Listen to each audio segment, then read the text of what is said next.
You know, guys, when you have an amazing story to give out, you need to have patience because uh, every everything that you say matters a lot in life.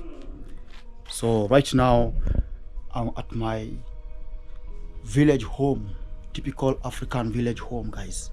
You know, as times goes by, long time ago, uh, in 80s, 90s, people used to live in mud house, which has grass on top of it.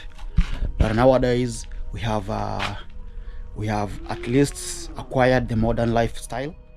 We have put some iron sheets in our homes, guys. So you can say this is a typical African home, but at least it has some iron sheets, guys. And this is a village called Nyabohanse, a very famous village that everyone knows it. Guys, right now, guys, things have changed.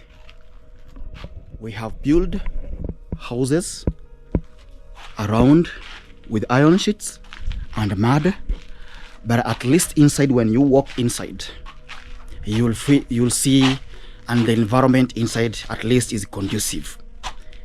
I don't want to go inside much. I want to show that there is now cement, guys, and also the walls have paints, and that's a moderate way of building mud house here in the village. But again, this is my house. I'm entering my house.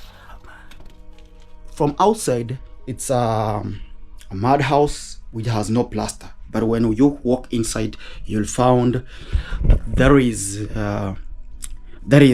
paint, plaster, and when you go on top here, there is gypsum boards and also place to put television. We have it.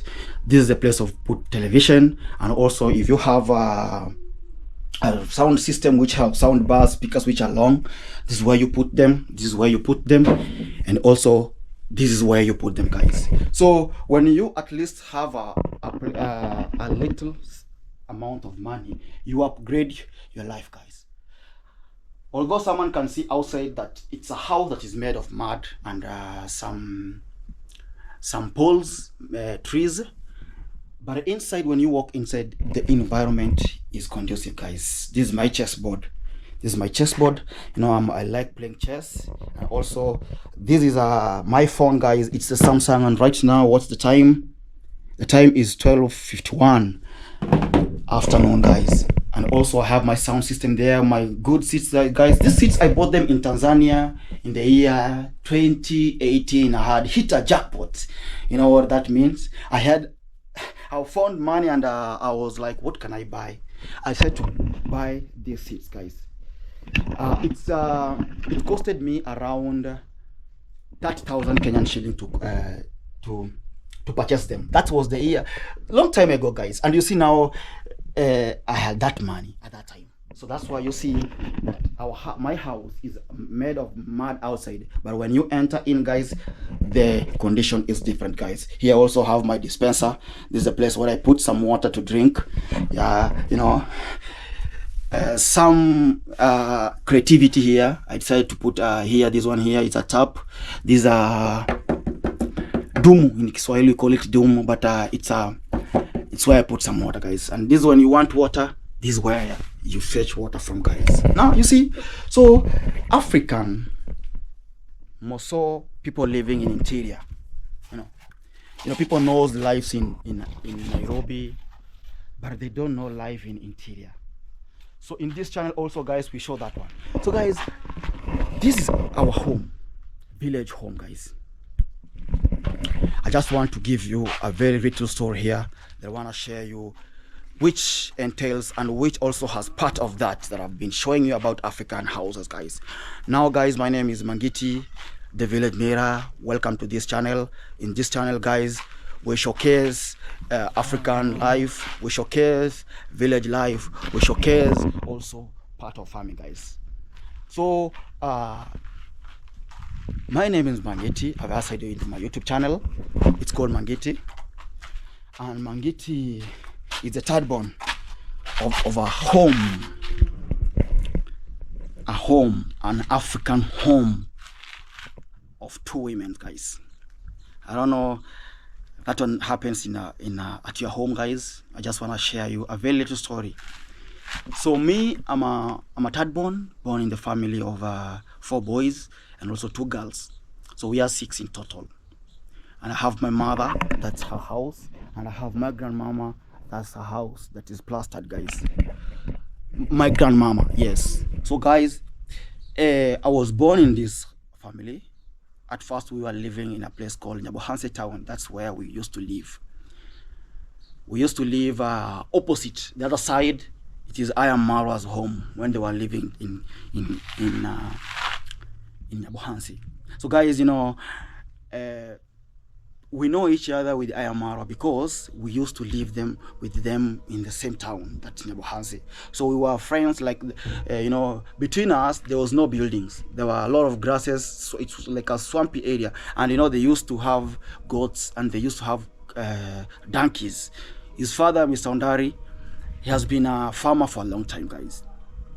So we know each other. That's where we know each other. Like my brother Morris, my elder brother, was a friend, a very close friend of iammarwa. So they know each other, friends, and that friendship also extended to us. Like me and Marwa, I always respect Marwa. Not that because of YouTube. No, it's because we knew each other when we were young, and that respect, where they were working with my brother, they were friends. So the respect that I used to give my elder brother is the same respect that I can give Marwa. So that's where we know each other. So we used to live there, Nyabohanse. It was a very swampy area, and I was born. I heard some story that we had a lot of houses. My grandmama had a lot of houses. Like, she was a tenant. She used to rent houses. She was a landlady. So I was born there, but by the time I was born, I found, when I knew things, I found that we had only 2 houses. That's my house of my mama and also my house of my grandmama. So later on, when I was born, that time, my grandmama, when I knew things, my grandmama also was not at home. So in that house, only my brother Kimune was staying there by that time, because my grandmama was away from the village. So guys, when I knew things, when I went to school, that I wanted to know who is my grandfather, who is my father, because I'm born seeing that we have a grandmother and we have a mother. So I'm asking myself, where is my father, or where is my grandmama, my grandfather? But I didn't have answers, guys. I tried to ask myself. I didn't want to ask my mother or my grandmother, because sometimes there's some question in Africa here. Children are not allowed to ask any question they think they can ask. There is a boundary of asking questions. So I didn't want to ask that, because my mom was a very tough woman. Very tough. When I say tough, I mean tough. And also my grandma, alongside my grandmama, they were very tough women. So anytime you brought jokes, every time you could bring jokes, makofi. That means slaps. Makofi, makofi, makofi, makofi. And also you could be a big, very destructive, rock you with a lot. So I didn't ask that question, guys. So later on, I went to stay with one of our relatives. When I stayed there, now that's when I knew our generation. Our generation. Because they used to discriminate me. Guys, it's very hot. It's sun. I told you the time. It's very hot.